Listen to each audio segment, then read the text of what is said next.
кызыгуу кандай тагам унайды, немен айналышканды унатады, хобби кандай, не нерсени унатпайды деген сыяктуу. Бул Албан не ашты нерсе жакшы көрөт өтө. Өтө мээримдүү не. Ортак кызыгушулуктарыңыз бармы? Биле алдыңыздармы сону? Мен Расулдан сурап атырмын азырки. Настольный теннис го. Экөөбүзгө унайт. Тагы? Сол гана пока что.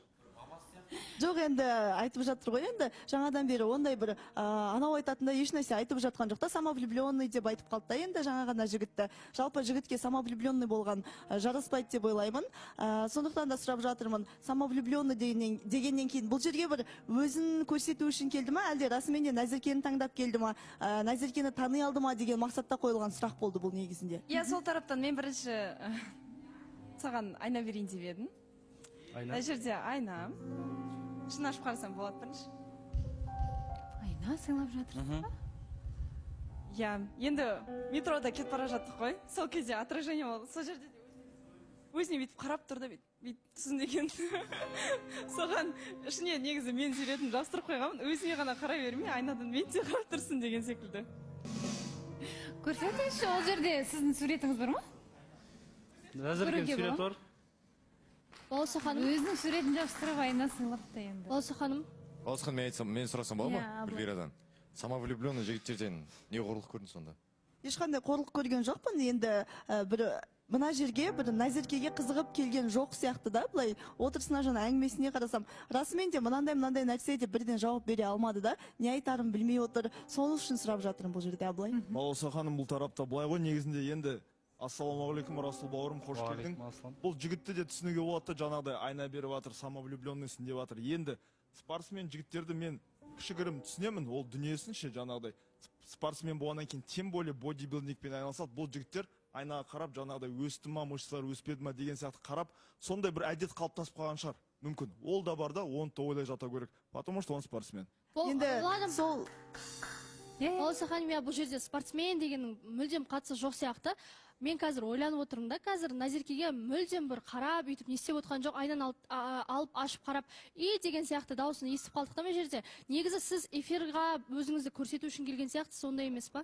Жоқ, ондай емес. Сіз бір Назеркеге қызығып келмеген сияқтысыз. Осы жерде Назерке енді жуа сөйтіп барлығын айта беретін қыздардың қатарында емес қой. Сіздің артыңыз жауып, кешегі мен сияқты дейсіз ба Назеркені, енді осы жерде сіздің жамандығыңыз жасырып, жақсылығыңызды асырып отыр ғой осы жерде. Негізі сіз бір эфирға өзіңізді көрсету үшін Назеркені жай ғана сол мақсатпен таңдап келе салған сияқтысыз. Енді Балауса ханым, жаңағы сөзімнің тағы бір астарына бір дәлел болсын.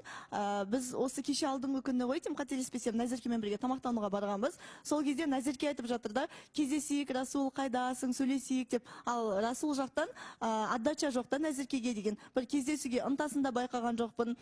Назеркенің өзі шақырып жатыр. Мен ойлаймын, егер расымен де Назеркені таңдап келген болса, жігіттің қызығушылығы болатын еді, көбірек уақыт өткізгісі келетін еді, қызды танығысы келетін еді, өзі кездесуге шақырып қадамдарын жасайтын еді да. Ал бұл жерде тек қана Назеркенің ғана қадамдарын көріп жатырмын. Балауса ханым, айта кетейінші, жалпы мына жерде Назерке бір таныстықты тоқтатуға, бір сылтау іздеп, бір құрбыларына қазір шыққанда былай деп айтыңдар деп бір дайындап қойғандай бірінен кейін бірін үміткерді кеп жабылып атсыңдар да. Негізі қараңыздар, кез келген адам бірінші өз-өзін жақсы көру керек. Сонда ғана өзгені өзіне ғашық қыла алады. Осыны естен шығармаңыздар. Өз-өзін жақсы көрумен тәкаппарлықты шатастырудың қажеті жоқ деп ойлаймын бұл жерде. Және бұл жерде айтқым келетіні, үміткер тарапқа айна сыйлап отырғаның Назерке, меніңше бір қыз енді ер азаматтың деңгейін бір түсірген болып саналып тұр негізі. Өзіңді жақсы көресің ма, айнаға қара деп. Ол айнаны беру себебін біліп тұр, не үшін екенін. Арасына өзіңнің суретіңді салып беруіңді біліп тұрмын. Құр айнаны емес, өзімнің суретімді салып қойдым, соны қарап жүрсің деген сияқты беріп тұрған сияқтысында. Ал енді мына жерде қыздарды түсінбей отырмын. Неге бірден үміткердің төсінен алып шауып отырсыңдар? Ол сендер сияқты күнде эфирде отырып, еркін ойын жеткізе алатын адам емес. Ол арасында ғана келіп жүрген адам. Тікелей эфирде шығып отырып сөйлеу ол оңай емес.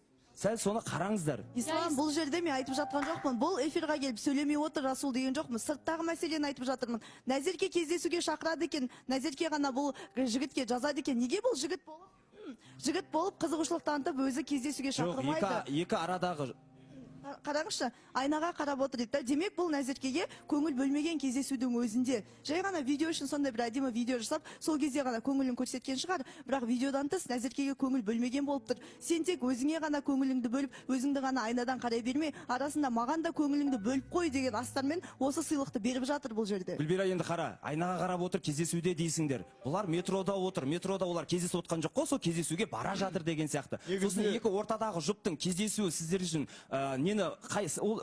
кешіріңіздер, ортадағы жұптың кездесуі сіздерді қаншалықты қызықтырады?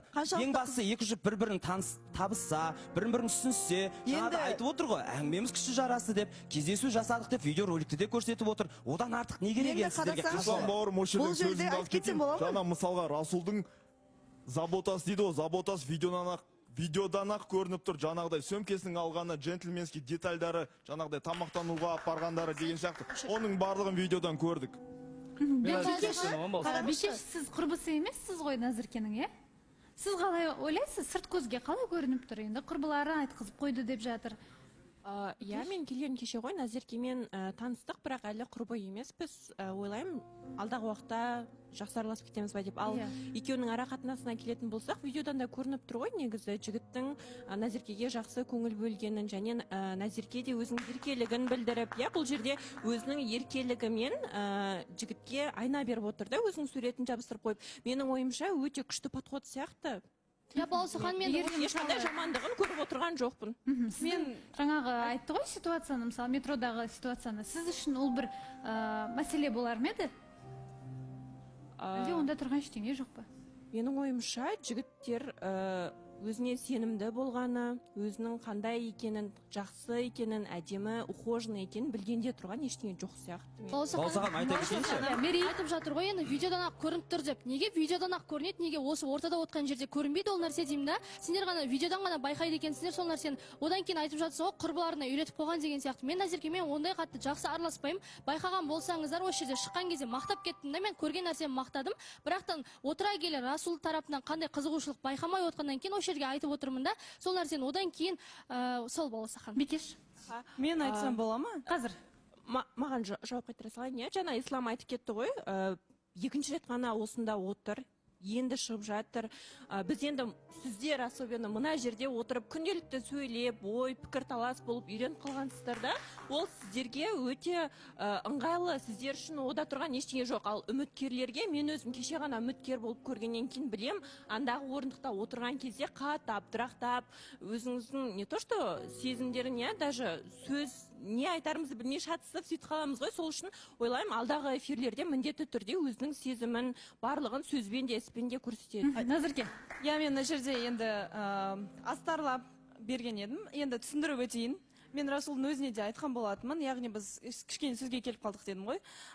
Мен өте көп вниманияны талап ететін қыздардың бірімін. Яғни маған постоянный внимание көрсетіп, және де менімен постоянно связьда болып, кездесулер ұйымдастыру мен үшін ол маңызды. Және де маған постоянно внимание обращать ету ол тоже маңызды. Яғни өзіне де айтқан болатынмын ол туралы. Сразу қағып алды десем де болады, қағып алып, енді ертесі организовать етіп жатыр ғой, енді кездесуді организовать етті, видеоны организовать етті деген секілді. Бірақ сонда да енді айнаны маған да қарап жүрсін деген секілді. Менде бармын мына жерде, маған көбірек внимание көрсеткенің дұрыс болады деген секілді беріп. Жақсы қабылдайсыз ғой оны, иә? Иә, жақсы қабылдаймын. Назым? Балсахан, мен де бағана Ислам айтып жатыр ғой, адам деген бірінші өзін жақсы көру керек деген сияқты. Бірақ мен ойымша, жігітке ол нәрсе айтылмайтын сияқты. Жігіт неге өзін бірінші жақсы көру керек деген. Ол нәрсе обычно қыздарға айтылатын еді. Қыздар бірінші өзін жақсы көру керек. Одан кейін барып қана екінші ер азаматын жақсы көру керек дегенді, онда қыздарға айту керек. Ол мына жақта бір адам өзін бір жақсы көрек деп балдарға айтқанда бір кішкене ерсілеу болып көрініп қалды маған негізі. Және де расымен де бір жігіт тарапынан қазіргі таңда Назеркеге кішкене бір қызығушылық жоқ екенін сәл-сәл көрініп тұр. Сондықтан да Назерке соған бір шырылдап, маған да қарап қойшы деп бір көңілін сұрап жатқан сияқты болып көрініп жатыр. Балсахан, айта кетейінші, сонда жігіттер адам емес па, қыздар? Жігіттер де сәл өз-өзіне қарап, сәл әдемі болып жүруге тырысу керек қой. Мен ойлаймын, Расулдың не үшін айнаға қарап өз-өзін реттегені, яғни Назеркеге бір жақсы жағынан, бір әдемі болып көріну мақсатында ғана өз-өзін киімін бүйтіп жүндеген шығар. Ода тұрған не бар деймін. Өз-өзіне қарау керек әр адам. Ер азамат болсын, қыз болсын, еркек болсын, өз-өзін бірінші жақсы көріп, өзін бірінші таза ұстап, жақсы жүру керек. Мен осы мәселені ғана ашып жеткізгім келді. Жоқ, дұрыс қой, бірақ мен адам емес деп жатқан жоқпын. Просто жігіт должен быть аккуратным, чистоплотным деген сияқты, но бірінші өзін жақсы көру керек деген кішкене бір дұрыс емес. Ғалымжан, келісесіз ба, жоқ па? Мужчина всегда жаңағыдай өзінің действиясымен мужчина болып қалады ғой, негізі. Жігітке сәл маймылда әдем болса болды емес па деген нәрсеге келсем да. Киімі таза, аяқ киім таза, главное, рубашка бәрі таза, болды, сол жетеді. Ал қалған махаббатпен қасындағы адамға көрсету керек деп ойлаймын. Мұнда бұл бір ситуацияда көзқарастарыңыз ортақ ой жерден шығып тұрған сияқты. Бірақ араларыңыздағы мәселе қалай болады деген уайымым бар енді. Мен таныстық жалғасамын, Назерке сұрайыншы. Иә, тағы да бір